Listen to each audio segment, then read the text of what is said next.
Accept.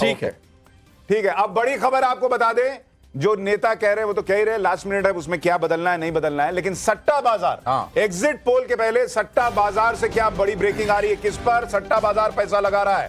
BJP और आप में कड़ी टक्कर सट्टा बाजार में भी दिख रही है बिल्कुल। और यहां जो है कल के मुकाबले आज बीजेपी थोड़ी आगे जरूर निकलती हुई दिखाई दे रही है। कल के मुकाबले आज आम आदमी पार्टी को थोड़ा नुकसान होता दिख रहा है, यानी कि जो भाव है उसमें किस तरीके से उतार चढ़ाव आया है, और जिससे कि आप अंदाजा लगा पाते हैं कि भाई किसका बाजार गर्म है।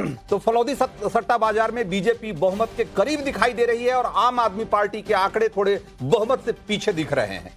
तो पहले आपको फलौदी सट्टा बाजार के आकलन के बारे में बताता हूं। वहां आम आदमी पार्टी को 37 से 39 सीटें आ सकती हैं, सट्टा बाजार कल कह रहा था। आज वो सट्टा बाजार कह रहा है कि 2-2 सीट घटा दीजिए मिनिमम मैक्सिमम में से, 35 से 37 आम आदमी पार्टी रहेगी और बीजेपी 31 से 33। कल ये आंकड़ा था फलौदी सट्टा बाजार में। आज फलौदी सट्टा बाजार बीजेपी की 2 सीटें बढ़ा दिया है, कह रहा है बीजेपी 35 जा सकती है। बहुमत के लिए आंकड़ा दिल्ली में 36 का है।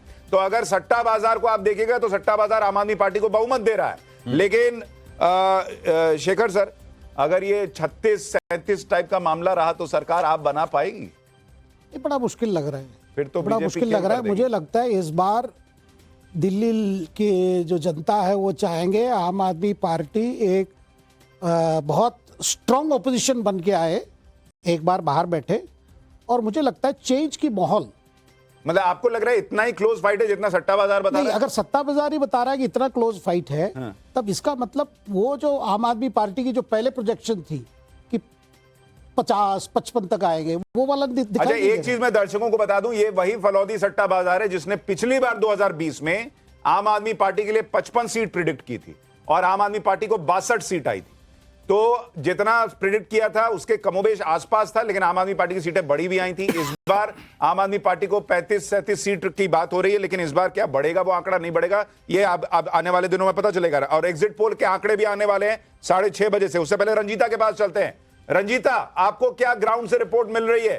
क्लोज फाइट, टफ फाइट, एक तरफा मामला, पिछले बार की तरह?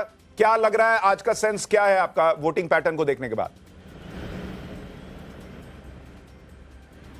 सुशांत, देखिए, नेताओं के दावे, इसके अलावा सट्टा बाजार का हाल और वोटरों की क्या राय, ये तमाम चीजें तो हमने दिखा दिया, लेकिन ग्राउंड रियलिटी क्या है? क्योंकि जितने भी प्रचार हम लोगों ने चुनाव के वक्त देखा, चाहे वो आम आदमी पार्टी का रहा, बीजेपी और कांग्रेस का, अगर सिर्फ कांग्रेस की बात की जाए, क्योंकि लगातार जो टक्कर है वो आम आदमी पार्टी और बीजेपी के बीच दिखाई दे रही है, लेकिन कांग्रेस वो पार्टी जो नोटा से अपनी लड़ाई जीतती हुई तीसरे पायदान पर है। हम इसलिए तीसरा पायदान कह रहे हैं क्योंकि कांग्रेस ने भी मार्किंग जरूर ये की थी कि 12 से 20 सीटें कांग्रेस के खाते में आ सकती है, टक्कर दे सकती है कांग्रेस पार्टी।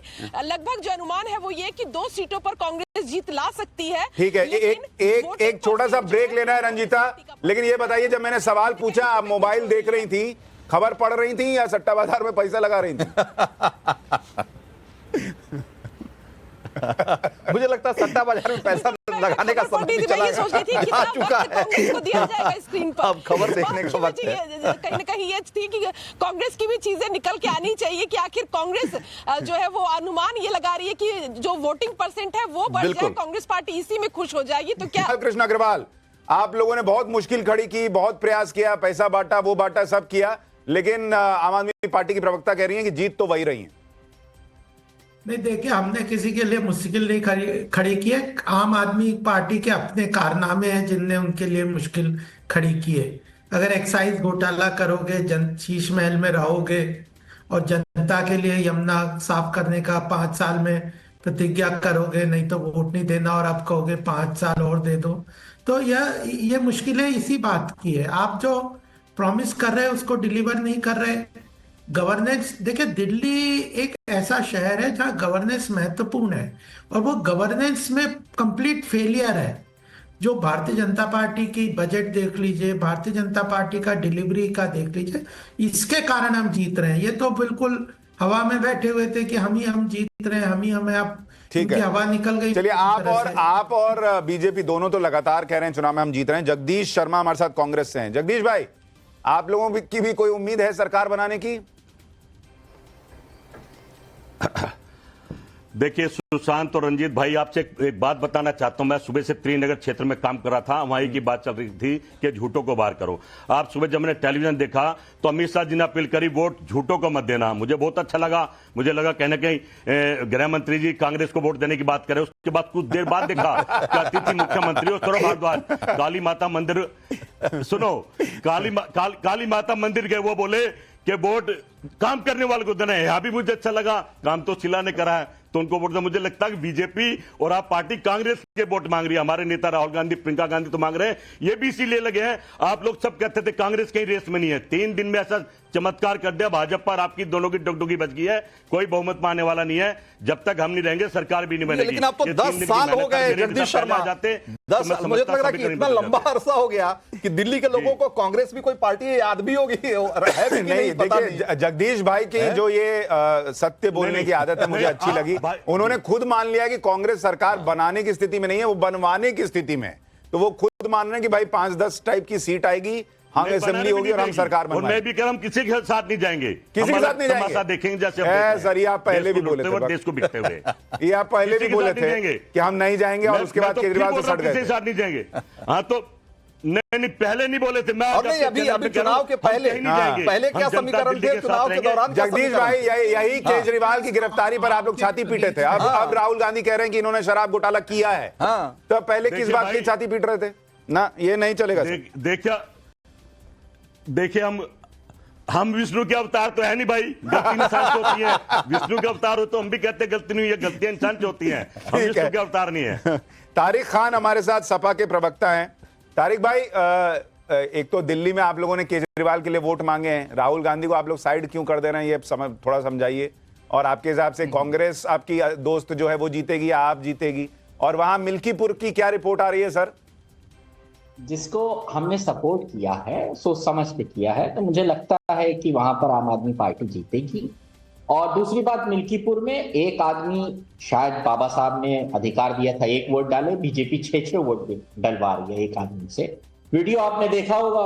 भाई हिंदू ने, ये लोग कहते हैं कि हम संविधान बदल देंगे, तो एक आदमी से 6 वोट डलवा लिया। तो आप एक मिनट तारिक भाई, दिल्ली में आम आदमी पार्टी जीत रही है, आप मान रहे हैं? बिल्कुल और जीतेगी, मुझे पूरी उम्मीद है। तो मिल्कीपुर में बीजेपी 1 के बदले 6 वोट डलवा पा रही है, दिल्ली में क्यों नहीं डलवा पा रही है? नहीं, यूपी में तो करवा ही रही है, ऐसा वीडियो सामने आया। तो दिल्ली में क्यों नहीं करा पा रही? दावा नहीं करवाए दिल्ली में फिर केजरीवाल कैसे जीतेंगे? वो आप अमित शाह साहब से पूछिए कि दिल्ली में ये क्या बात हुई? मिल्कीपुर में वोट डलवा दे रहे हैं और दिल्ली में नहीं करवा पा रहे हैं। अलग अलग स्टेट है ना। नहीं मतलब तो मिल्कीपुर में 6 वोट अगर पड़ रहे हैं आपके हिसाब से, तो वहां बीजेपी जीत रही है ना फिर? साहब जस्ट सुनिए, तो ये वीडियो है, ये वीडियो नहीं वही मैं कह रहा हूं कि तो आप ये मान रहे हैं कि वहां बीजेपी जीत रही है ना? है वो डालेंगे तो कौन जीतेगा आपके हिसाब से? अच्छा, नहीं मतलब मैं नहीं भाई, अभी तो हम यही तो राय ले रहे हैं। हमारी तो बाबा साहब ने जितवाने हरवाने का काम आप लोग करते हैं, हम तो बस सवाल ही करते हैं। ये अच्छी बात है, आपका एग्जिट पोल आ गया कि मिल्कीपुर बीजेपी जीत रही है, सपा के प्रवक्ता मान रहे हैं। बाबा साहब ने एक आदमी 1 वोट दिया था या एक आदमी 6 वोट दिया था? या बीजेपी का है एक आदमी 6 वोट? एक आदमी जो विधानसभा का ही नहीं, दूसरे डिस्ट्रिक्ट का है, वो खुद एक्सेप्ट कर रहा है कि हम बाहर से आए थे वोट डालने के लिए। चुनाव आयोग चुप है ही नहीं। ये तो चुनाव, लेकिन यही काम दिल्ली में भी तो हो सकता है, वहां बीजेपी नहीं कर पा रही, मिल्कीपुर में कर ले रही है। आप एक्सेप्ट कर रहे हैं, एक सेकंड, आप एक्सेप्ट कर रहे हैं कि बेईमानी यहां हो रही है? मैं कैसे एक्सेप्ट कर रहा हूं? आप कह रहे हैं भाई, मैं तो प्रश्न उठा रहा हूं कि अगर बेईमानी कोई कर सकता तो वो करेगा मिल्कीपुर में, तो दिल्ली में भी कर लेगा आपके हिसाब से। तो जो बेईमानी दिल्ली में, यूपी में कर रहे हो, दिल्ली में क्यों नहीं कर रहे हो? इसका मैं आपसे पूछ रहा हूं भाई, मैं आपसे पूछ रहा हूं। आप गजब लॉजिक है भाई, साधुवाद है। अरे भाई ठीक, ओके सर, साधुवाद ले लीजिए, पब्लिक देख